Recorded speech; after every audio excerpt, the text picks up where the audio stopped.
आप देख रहे हैं डीडी कश्मीर, एहसास कश्मीर का। कश्मीर और लद्दाख तब और अब हमारे इस विशेष कार्यक्रम में आपका स्वागत है। मैं हूं अशोक श्रीवास्तव। हम आपको लगातार इस कार्यक्रम में बदलाव की कहानियां दिखा रहे हैं। बीते एक साल में जम्मू कश्मीर में, लद्दाख में जो बदलाव हुआ वो आपकी जो जमीनी रिपोर्ट है वहां से हम आपको दिखा रहे हैं।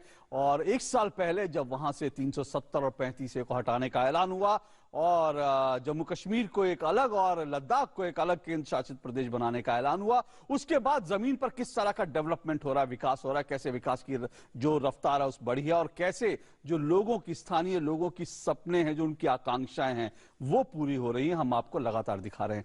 आज इस सिलसिले को एक बार फिर शुरू करते हैं। कल हमने आपको बताया था कि कैसे वाल्मीकि समाज को 370 हटाने के बाद इंसाफ मिला, न्याय मिला और उनको अब लगा कि अब दरअसल वो आजादी की जिंदगी जी सकेंगे। इसी तरह का हाल गोरखा समाज का भी था। 200 सालों से जम्मू कश्मीर में रह रहा था गोरखा समाज, लेकिन 370 होने के कारण अपने ही देश में, अपने ही राज्य में वो गुलाम जैसा था, गुलामी जैसी जिंदगी जी रहा था। लेकिन 370 हटी तो कैसे उनके सपनों को पंख लग गए, आपको दिखाते हैं हमारे संवाददाता नीरज सिंह की इस रिपोर्ट में।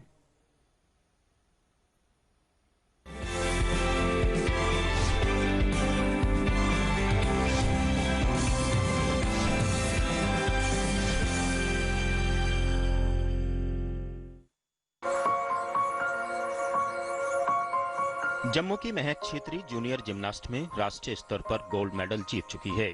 सपने बहुत बड़े थे, उनको पूरा करने का हुनर भी उसके पास था। दक्षिण कोरिया में आयोजित अंतर्राष्ट्रीय प्रतियोगिता में भाग लेने के लिए सिलेक्शन हुआ, लेकिन महक जा नहीं सकी। कारण बस एक ही, धारा 370 और 35 से उसके लिए बेड़िया बन गई। राज्य की नागरिकता नहीं थी, कागज पूरे नहीं हुए, पासपोर्ट नहीं बना और कुछ कर गुजरने का सपना टूट गया। पर एक साल पहले दिन बदले, धारा 370 हटी और अब महक के सपनों को पंख लग गए हैं। गवर्नमेंट जॉब्स के लिए अप्लाई नहीं कर सकते थे हम, तो चाहे स्पोर्ट्स में करो या एकेडमिक्स में करो, गवर्नमेंट जो भी हमें मिलता था, जैसे स्कॉलरशिप के लिए अप्लाई करो तो उसके लिए पहले स्टेट सब्जेक्ट वगैरह मांगते थे, तो वो भी नहीं था, तो स्कॉलरशिप के लिए भी अप्लाई नहीं कर सकते थे। अब डोमिसाइल मिलने के बाद हम हर चीज़ में अप्लाई कर सकते हैं, चाहे वो जॉब्स हो, स्पोर्ट्स हो या एकेडमिक्स हो। सिर्फ मेरे लिए नहीं, बाकी भी जो बच्चे हैं, बहुत सारा टैलेंट है उनमें, तो उनका भी यानी कि एक पुश मिल जाएगा उनको भी कि आगे वो अप्लाई कर सकते हैं हर जगह में। यानी कि अब उतना वो एक ड्रॉबैक नहीं ना रह गया हमारे लिए, तो हम यानी कि जो भी चाहे, हम मन से चाहे जो भी चाहे कर सकते हैं। ऐसी ही कहानी मनीष अधिकारी की भी है। नेवी में जाने का सपना था। मनीष ने जी तोड़ मेहनत की और परीक्षा भी पास की, पर राज्य की नागरिकता नहीं थी तो नौकरी नहीं मिली। लेकिन अब दिन बदल गए हैं। धारा 370 हटने के बाद दशकों से गुलामी जैसा दंश झेल रहे जम्मू कश्मीर के गोरखा समाज को उनका हक मिल गया है। जब ये 5 अगस्त 2019 को जब ये 370 35 हटा, तब हमें लगा कि हाँ, आज हम एक भारत और जम्मू कश्मीर का हमें मतलब कि एक आइडेंटिटी मिली है, हमें एक पहचान मिली है, जब ये 5 अगस्त 2019 में 35 और 370 हटा। पिछले 73 सालों से जम्मू कश्मीर का गोरखा समाज धारा 370 के प्रावधानों के कारण आजाद भारत में गुलामों जैसी जिंदगी जी रहा था। 5 अगस्त 2019 का दिन इनके जीवन में आशा की किरण लेकर आया। हाँ, पहले काफी मुश्किलें थी, तो यहाँ पे जो स्टेट सब्जेक्ट के बिना काफी बच्चे, पढ़े लिखे बच्चे थे हमारे यहाँ पे गोरखा कम्युनिटी के, उसमें आर्मी में जाने के लिए भी काफी प्रॉब्लम होती थी। तो अब ये बच्चे जो आगे जो बढ़ नहीं पाते थे वो आगे बढ़ेंगे। ये हमारे जो आने वाली जो पीढ़ी थी उनके लिए बंदिश था ये हमारे बच्चे, लेकिन ये तोड़ दिया।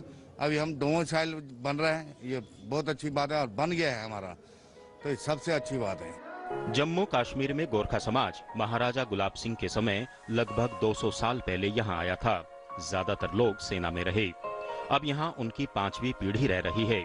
वर्ष 1947 में देश आजाद हुआ, पर ये धारा 370 के गुलाम बन गए। असल आजादी अब इन्हें एक साल पहले मिली है। प्रधानमंत्री नरेंद्र मोदी ने धारा 370 और 35 को एक झटके में खत्म कर इनके पैरों में पड़ी हुई बेड़ियों को तोड़ दिया। आज सफलता की हर सीढ़ी ये लोग चढ़ सकते हैं और देश के दूसरे बच्चों के समान तमाम तरह के करियर में अपना भाग्य भी आजमा सकते हैं। कैमरामैन प्रमोद नेगी के साथ नीरज सिंह, डीडी न्यूज, जम्मू।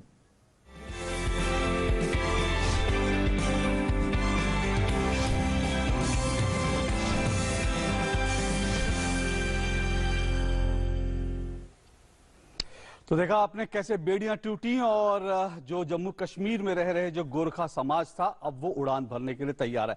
अब आपको कश्मीर के केसर की कहानी दिखाते हैं। बहुत सारे लोग कश्मीर को केसर की क्यारी भी बोलते हैं, बहुत सारे कवियों ने इसको केसर की क्यारी कहकर कविताएं लिखी, लेकिन असल में केसर के किसान जो थे उनकी जिंदगी किस तरह से उनकी जिंदगी में बदलाव आ रहा है, आइए आपको दिखाते हैं रिपोर्ट।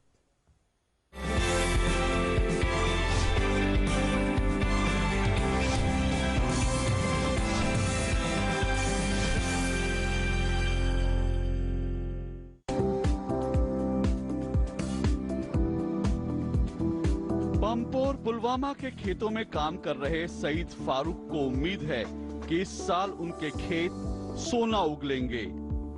सईद किसान हैं और अपने खेतों में केसर की खेती करते हैं। पुलवामा में दूर दूर तक आपको जितने भी खेत नजर आएंगे उन सब में केसर की ही खेती होती है। पुलवामा के अलावा बडगाम, श्रीनगर और किश्तवाड़ में भी केसर की खेती होती है।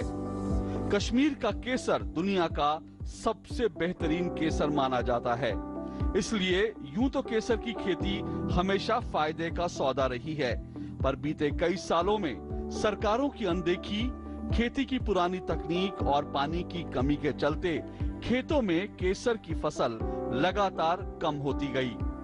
1996 में जहां 16 मेट्रिक टन केसर का उत्पादन होता था, वहीं 2018 तक ये घटते घटते सिर्फ 5.6 मेट्रिक टन रह गया।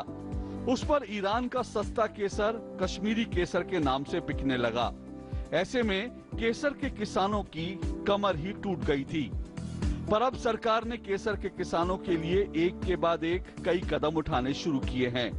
कश्मीरी केसर की अलग पहचान बनाए रखने के लिए 10 दिन पहले ही इसे जीआई टैग दिया गया है, जिसकी किसान 3 दशक से मांग कर रहे थे। किसान इससे खुश हैं।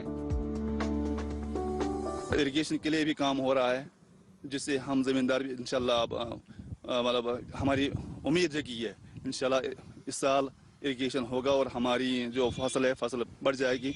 और इसके साथ में और जीआई का टैग अभी लागू हुआ है, उससे भी हमारी उम्मीद है कि अब हमारा सैफरान तो हमारे नाम पे बिकेगा। अब हमारा सैफरान तो ईरानी के नाम पे कम से कम नहीं बिकेगा। ये तो हमें बहुत बड़ी उम्मीद है हमें ये। कुछ साल पहले किसानों के लिए सैफरन मिशन लॉन्च किया गया, जिसके मिले जुले नतीजे मिले। पर अब जल्द ही कश्मीर के केसर किसानों को इस स्पाइस पार्क के रूप में बहुत बड़ा तोहफा मिलने जा रहा है। यहाँ जो हमारी स्पाइस पार्क बन गई है, सबसे एशिया में ये सबसे अहम पार्क है। यहाँ जो ये स्पाइस पार्क बन गई है, तो लोग भी ढूंढते हैं कि कश्मीरी सैफरान हमें चाहिए। यहाँ से टैग मिलकर अगर इतने इदारे जो गवर्नमेंट के हैं इदारे या सेमी गवर्नमेंट के इदारे हैं, अगर यहाँ से एक ऑर्डर पास हो जाता कि आप अपने अपने सेंटरों पर ये सैफरान भेज दीजिए, तो कश्मीरी जो फार्मर है उसको जबरदस्त बेनिफिट मिल जाएगा। पुलवामा में बना ये स्पाइस पार्क एशिया का सबसे आधुनिक और सबसे बड़ा स्पाइस पार्क है, जहां केसर के किसानों को वो सभी सुविधाएं मिलेंगी जिनसे उनकी केसर की गुणवत्ता बनी रहेगी और उन्हें अपनी फसल का बेहतरीन दाम भी मिल सकेगा। केसर का फूल अगर सूख जाए तो उसमें से जो स्टिग्मा होता है, यानी जो असल केसर होती है, उसको निकालना बहुत मुश्किल काम हो जाता है और किसानों के लिए वो एक बड़ी दुविधा होती है। लेकिन अब ये जो पंपोर में ये जो सैफरन पार्क बना है, इसीलिए किसानों की दुश्वारियां कम हो, इसीलिए यहाँ पर ये एक पूरा कोल्ड स्टोरेज बनाया गया है। यानी कि जब किसान आएंगे तो और किसान अगर चाहें तो अपने फूल यहाँ पर वो कुछ समय के लिए रखवा सकते हैं।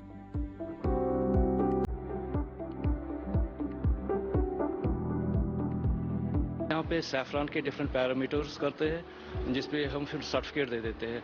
जिसके जो मेन पैरामीटर्स है क्रोसिन, पिकरक्रोसिन एंड सैफरनल, और मॉइस्चर है, टोटल ऐश है, टोटल इंसॉल्युबल ऐश है, तो उनको हम सर्टिफिकेट देते हैं, जिसपे इसका ग्रेड पता चलेगा कि ए ग्रेड है, बी ग्रेड है या सी ग्रेड है।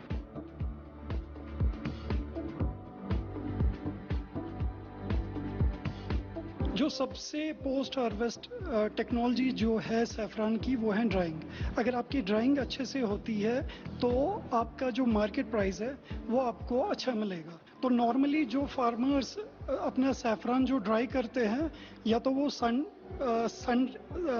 या तो वो बाहर जाके सुखाते हैं, वो डिटोरेट हो जाता है, उसकी क्वालिटी वगैरह डिटोरेट हो जाती है। लेकिन यहाँ जब वो सैफरान ड्राई करते हैं, स्टिग्मा ड्राई करते हैं, तो उसकी क्वालिटी एनहांस होती है।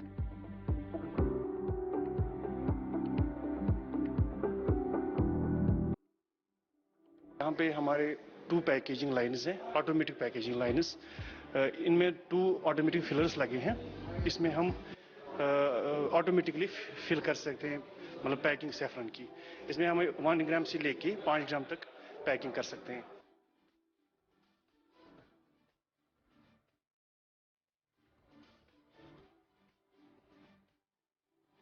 यहाँ पे जहाँ पे आप खड़े हैं इस हाल में, यहाँ से आप मार्केटिंग कर सकते हैं full of the India. Bangalore में कोई बंदा बैठा है, या कोयम्बटूर में कोई बैठा है, हैदराबाद में बैठा है, बॉम्बे में बैठा है, तो वो बंदा एक यहाँ पे इस खाल से आपका प्रोडक्ट ले सकता है, क्योंकि उसको तो श्योरिटी है, गवर्नमेंट ऑफ इंडिया की टैगिंग है, government of Kashmir, Jammu and Kashmir की टैगिंग है, और उससे हमारी मार्केट जो है वो मार्केटिंग की फैसिलिटी ज़्यादा से ज़्यादा बढ़ जाएगी ज़मींदार साहिबान के लिए। And we are this doing whole for our farmers.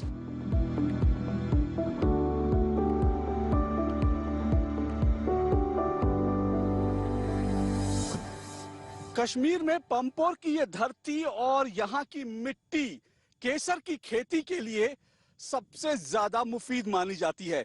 इसीलिए यहाँ पर आप पंपोर में दूर दूर तक, जहां तक आपकी नजर जाएगी, जितने खेत आपको दिखाई देंगे, वहां पर केसर की, सैफरन की खेती होती है।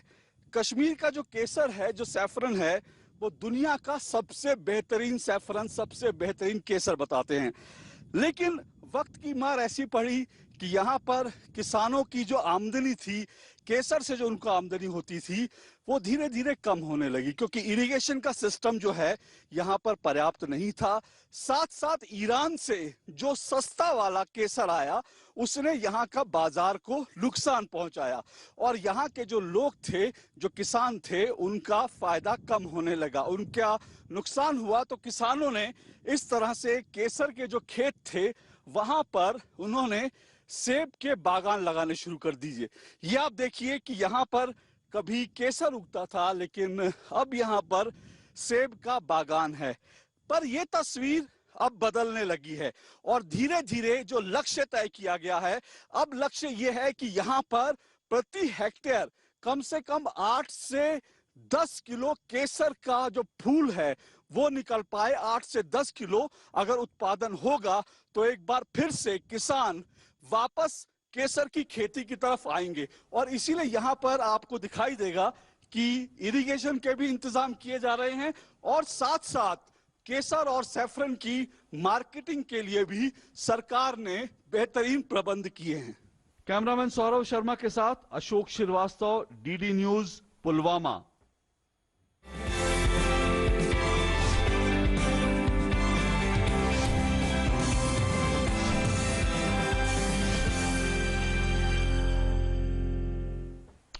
तो आपने देखा कि केसर किसानों की जो मुश्किलें हैं उसको हल करने के लिए क्या कुछ किया जा रहा है। और अब बात हम करते हैं एक ट्रैफिक की जो प्रॉब्लम है श्रीनगर में, उसके लिए रामबाग का एक ब्रिज बनाया गया है, और रामबाग का ब्रिज कैसे श्रीनगर के लोगों के लिए एक बड़ी सुविधा बन गया है, आइए आपको दिखाते हैं हमारे संवाददाता रमा की इस रिपोर्ट में।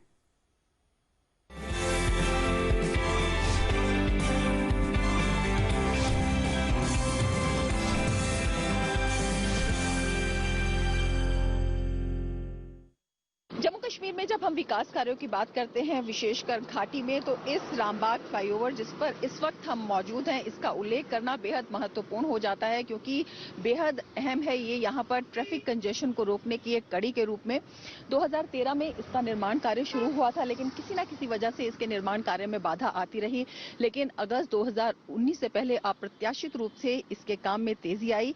6 रैम्प्स का ये फ्लाईओवर है, 2.4 किलोमीटर का ये स्ट्रेच देखने में छोटा लगता है, लेकिन यहाँ पर कनेक्टिविटी के लिहाज से, ट्रैफिक कंजेशन के लिहाज से, लोगों की सुविधा के लिहाज से यहाँ पर बेहद अहम है, क्योंकि पहले इस फ्लाईओवर के खुलने से पहले यहाँ पर लोगों को इस 2.4 किलोमीटर के स्ट्रेच को पूरा करने में कम से कम 40 मिनट से लेकर 1 घंटे का समय लगता था। यहाँ से बहुत टाइम लग रहा था लाल चौक जाने में, तो अब जो फ्लाईओवर बना है उसमें 15-10 मिनट लगता है। जाम होता था ज्यादा, अब थोड़ा फर्क हो गया। पहले बहुत जाम होता था मैम, अब जाम थोड़ा कम हो गया। जब फ्लाईओवर यहाँ पे नहीं थी तो यहाँ पे बहुत भीड़ लगती थी, यहाँ पे बहुत ट्रैफिक जाम होती थी यहाँ पे। जब फ्लाईओवर हो गए तो यहाँ पे अब ट्रैफिक जाम कम होने लगे। यहाँ पे अब दिक्कत होती थी काम करने के लिए यहाँ पे, और इधर भी गाड़ी रहते थे, सारे गाड़ी इधर भी जाम हो जाते थे। इधर अब आसानी हो गई यहाँ पे। रामबाग चौक और जहांगीर चौक के बीच की दूरी ये बेहद अहम स्थान रखती है, और बहुत सी जो रूट्स हैं, बहुत से जो रोड्स हैं, उनके एक कनेक्टिंग सोर्स का काम करती है। इस फ्लाईओवर के बनने से ये दूरी केवल 2 से 3 मिनट में पार की जा सकती है। तो ये फ्लाईओवर, ये स्ट्रेच जो बेहद महत्वपूर्ण है, चाहे वो ऑफिस जाने वाले लोग हों, चाहे स्टूडेंट्स हो, चाहे कामकाजी लोग हों, चाहे यहाँ पर आने वाले टूरिस्ट हों, उनके लिए एक बेहतर सुविधा यहाँ पर हो गई है और आसान यातायात का एक अहम साधन ये यहाँ पर साबित हो रहा है। कैमरामैन सौरभ शुक्ला के साथ रमा त्यागी, जीडी न्यूज, श्रीनगर।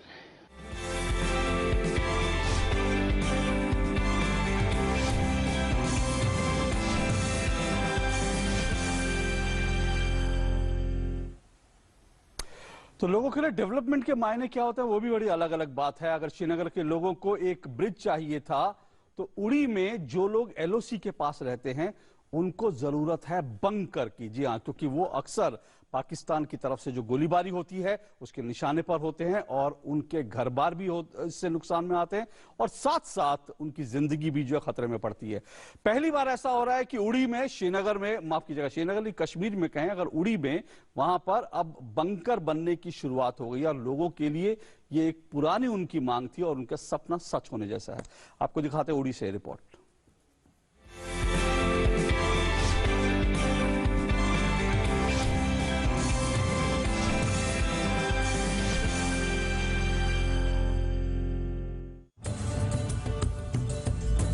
थाजल गांव उड़ी के ये बुजुर्ग बड़ी उम्मीदों के साथ गांव में हो रहे निर्माण कार्य को देख रहे हैं। आखिर यहां के लोगों की बरसों पुरानी मांग जो पूरी हो रही है। अब यहां बंकर बन रहे हैं। बंकर, आमतौर पर जब हम कभी ये शब्द सुनते हैं तो हमारे जहन में अक्सर युद्ध की तस्वीर आ जाती है और हमारे जहन में यह आता है कि बंकर यानी वो जगह जहां से सेना दुश्मनों पर हमला करती है या फिर सेना अपने आप को खुद सुरक्षित रखने के लिए, महफूज रखने के लिए जहां पर रहती है। लेकिन कश्मीर उड़ी में इस वक्त हम जहां हैं वहां पर ये जो बंकर बन रहा है, दरअसल ये बंकर यहाँ के स्थानीय लोगों के लिए, यहाँ के जो ग्रामीण आम लोग हैं उनके लिए बन रहा है। दरअसल इस वक्त जहां हम जिस इलाके में हैं, उड़ी का ये इलाका हमेशा पीओके के पास है और पीओके के पार जो पाकिस्तानी सेना है उनकी गोलीबारी के निशाने पर यह इलाका रहता है और जब कभी भी गोलीबारी होती है तो स्थानीय लोगों की जान माल का बहुत नुकसान होता है। इसलिए यहाँ के लोगों ने बरसों से मांग की थी कि उनको बंकर मिले, ताकि इस तरह के बंकर मिले ताकि जब कभी भी गोलीबारी हो वो अपने आप को, खुद को बचाने के लिए, महफूज रखने के लिए इन बंकरों में जाकर अपनी जान बचा सके। आमतौर पर जब हम डेवलपमेंट की बात करते हैं, विकास की बात करते हैं, तो विकास के मायने हमारे लिए होते हैं सड़क, बिजली, पानी, स्कूल, कॉलेज। लेकिन उड़ी में जहां पर हम हैं, यहाँ के लोगों की बरसों पुरानी मांग थी कि उनको दरअसल बंकर मिले, इसलिए क्योंकि जान है तो जहान है।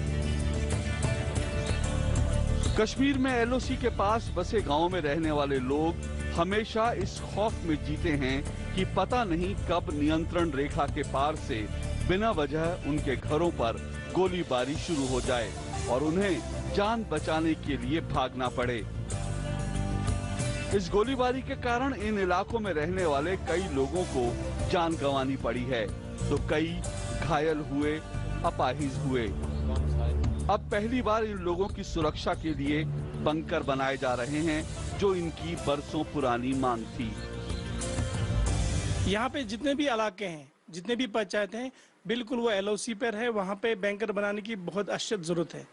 इस ज़मीन में हमें सरकार ने 4 करोड़ रुपये दे दिए हैं और उनकी टेंडर हो चुके हैं, कम्युनिटी बैंकर्स बना रहे हैं। लेकिन इस कम्युनिटी बैंकर के अलावा पिछली बार हमारे डिप्टी कमिश्नर बारामूला डॉक्टर जिया नीतू साहब आए हैं और उन्होंने एक डिसीजन लिया कि हम 2-3 फैमिलीज के लिए एक बैंकर बनाएंगे। इससे पहले भी हम बैंकर की डिमांड करते रहे कि हमें शेल्टर मिले, तो काफ़ी मतलब 10-15 साल से हमें कोई बैंकर नहीं मिला। जब से धारा 370 ख़त्म हुआ, 35 से ख़त्म हुआ, उसके बाद हमारे इलाके में खासकर इस बॉर्डर एरिया में डेवलपमेंट के काम काफ़ी शदोमत से शुरू हो गए हैं। तो हमें इस हलके में 8 बैंकर मिले हैं। ये बंकर दुश्मन की गोलीबारी से पूरी तरह से सुरक्षित होंगे। बंकरों में शौचालय भी होंगे और रसोई भी। सामुदायिक बंकरों में एक साथ 40 लोग रह सकते हैं, पर जल्द ही यहाँ 2 से 4 परिवारों के लिए भी छोटे बंकर बनाने की योजना है, क्योंकि सरकार ने तय कर लिया है कि जम्मू कश्मीर की आवाम की हिफाजत उसकी पहली प्राथमिकता है। कैमरामैन सौरभ के साथ अशोक श्रीवास्तव, DD न्यूज, उड़ी।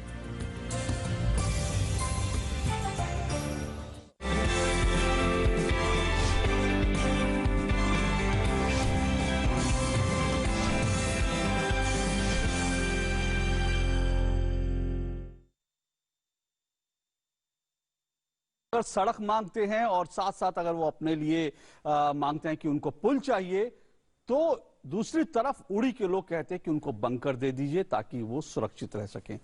चले अब बात आगे बढ़ते हैं और बात करते हैं अब लद्दाख की बात करते हैं। जम्मू कश्मीर के बाद लद्दाख को लंबे संघर्ष के बाद आखिरकार केंद्र शासित प्रदेश मिला है, और केंद्र शासित प्रदेश तो मिला ही है, साथ साथ बड़ी बात यह है कि अब उसको एक बड़ा बजट भी मिला है डेवलपमेंट के लिए। और उसको लेकर क्या कुछ कहते हैं वहां के जो लेह के CEC हैं, वो क्या कहते हैं, आइए सुन लेते हैं। हमारे संवाददाता विशाल बैरिस्टर उनसे बातचीत की।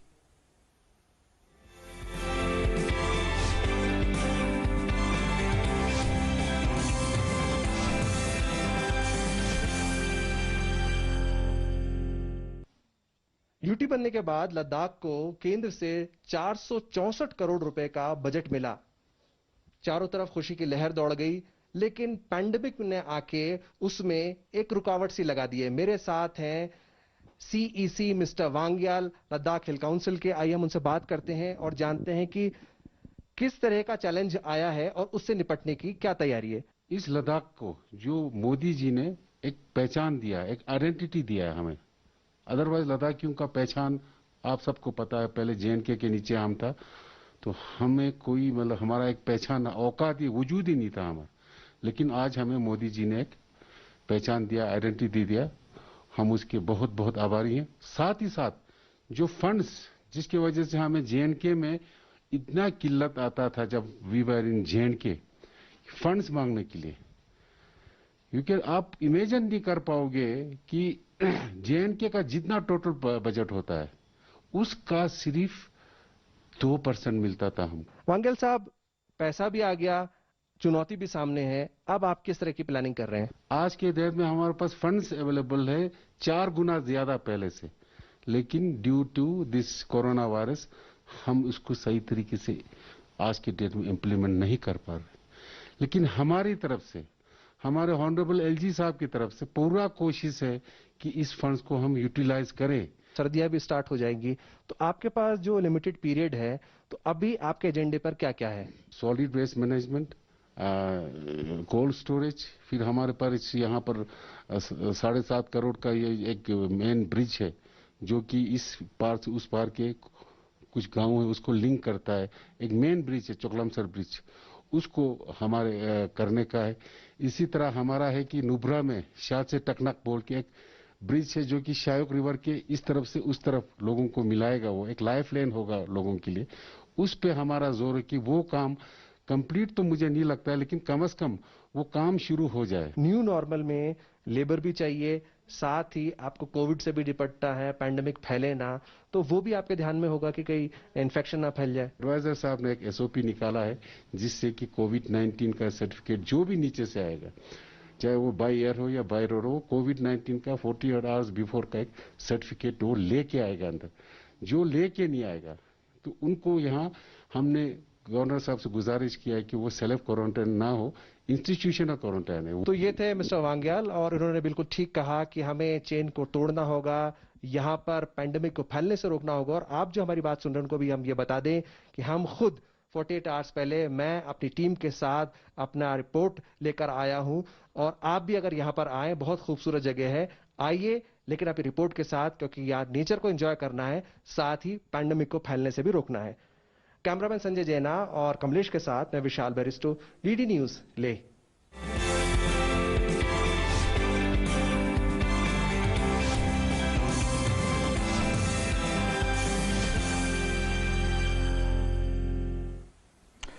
तो ये तो बात लेह की हुई और लेह के सीसी क्या सोच रहे हैं उन्होंने बताया, और इसी तरह से डेवलपमेंट विकास अब करगिल तक भी पहुंचा है। करगिल के सीसी की उनकी क्या अवधारणा है, क्या उनके सपने हैं, आइए आपको सुनाते हैं।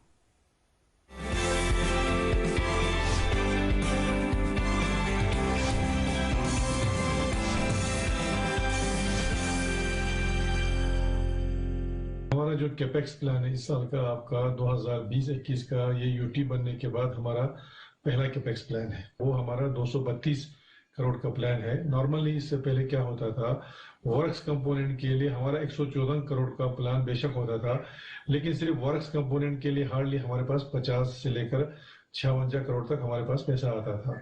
तो इस साल हमारे पास पैसे की बिल्कुल कमी नहीं है। हमारा जो फोकस हमने किया इस वक्त आपका हेल्थ, एजुकेशन, एग्रीकल्चर रिलेटेड, यानी कि जिसमें हमारे एनिमल, शीप हस्बेंड्री, कोऑपरेटिव वगैरह आता है, उस पर भी हमने अच्छा खासा पैसा जो है प्लान में रखा है।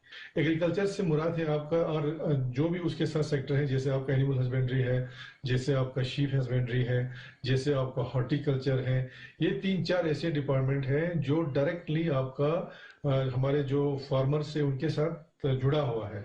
तो हमारी ये कोशिश है, मैंने पहले भी कहा आपको, हमने प्लान में अच्छा खासा पैसा इन तीनों में रखा है, जहां पे हमारे लोग जो हैं सस्टेनेबल डेवलपमेंट की तरफ जाएं आपका।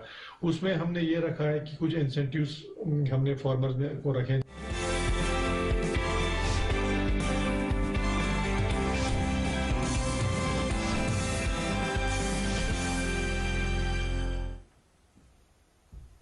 तो लद्दाख यूटी बना, फंड मिला, विकास के लिए पैसा मिला और सपनों को पंख लग गए हैं।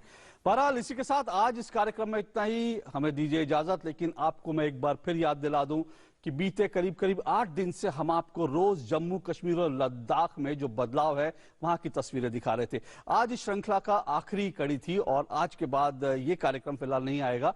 इसके लिए मैं आपसे जाते जाते सिर्फ आपको ये बताना चाह रहा हूं, अपने निजी अनुभव के आधार पर बताना चाह रहा हूं कि बीते लगभग 2.5 दशक से मैं जम्मू कश्मीर में जा रहा हूं, वहां की रिपोर्टिंग कर रहा हूं। और पिछले साल जब 370 हटाई गई थी उस वक्त भी मैं श्रीनगर में था, करीब 2 हफ्ते में श्रीनगर में था। और अब 1 साल जब हुआ तो तब मैं एक बार फिर से करीब 1 हफ्ता कश्मीर वैली में बिता कर आया हूं। और मैंने आपको जो ग्राउंड रिपोर्ट पहुंचाई, और मेरे तमाम संवाददाता, चाहे विशाल बैरिस्टो ने लद्दाख से, रमा ने आपको श्रीनगर से पहुंचाई, और इसके अलावा नीरज ने जम्मू से जो आपको रिपोर्ट पहुंचाई, वो दरअसल आपको दिखा रहे हैं कि किस तरह से जम्मू कश्मीर बदल रहा है। हमने आपको एक कहानी दिखाई, एक ऐसे गांव की, दूर दराज का शोपियां का गांव, जहां आज तक बिजली नहीं पहुंची थी। अब आप सोचिए कि बिजली वहां पहुंची है तो वहां के बच्चों के हौसले, कुछ बनने के हौसले कितने बढ़ गए हैं। हमने आपको रिपोर्ट दिखाई एक ऐसे पुल की जो 50 साल से बन रहा था, सपना था पुल बने, लेकिन कभी बना नहीं, पर 50 साल बाद अब लोगों का सपना सच हो गया। तो सोचिए लोगों का जो सफर है कैसे 20 से 30 किलोमीटर कम हो गया। और साथ साथ हमने आपको ये उड़ी की खबर दिखाई कि कैसे वहां पर दरअसल बंकर बन रहे हैं और लोगों का विकास हो रहा है। वाल्मीकि समाज गोरखा की हमने आपको स्टोरी दिखाई और इस तरह से डेवलपमेंट की तमाम स्टोरीज दिखाई। और यकीन जानिए, उड़ी में जब हम पहुंचे थे, पहाड़ी इलाकों में रात को 8 बजे भी वहां पर सड़कें बन रही थी, सड़कों का मैग्नेमाइजेशन हो रहा था। तो एक साल में जो तस्वीर जम्मू कश्मीर की बदली है वो वाकई बहुत बड़ी बात है और बहुत दिलचस्प स्टोरी है। लेकिन ये स्टोरी अभी कुछ और सालों में अनफोल्ड होगी, क्योंकि डेवलपमेंट होगा तो लोग जो हैं इसको खुद कहेंगे। हमने आपको लोगों की खुद से ऐसी बाइट्स भी सुनाई। हमारा सिलसिला आगे भी चलेगा, जब कभी जरूरत होगी हम आपको जम्मू कश्मीर के विकास की कहानियां लगातार दिखाते रहेंगे। लेकिन फिलहाल जम्मू कश्मीर और लद्दाख तब और अब में हमारी पूरी टीम को इजाजत दीजिए। नमस्कार।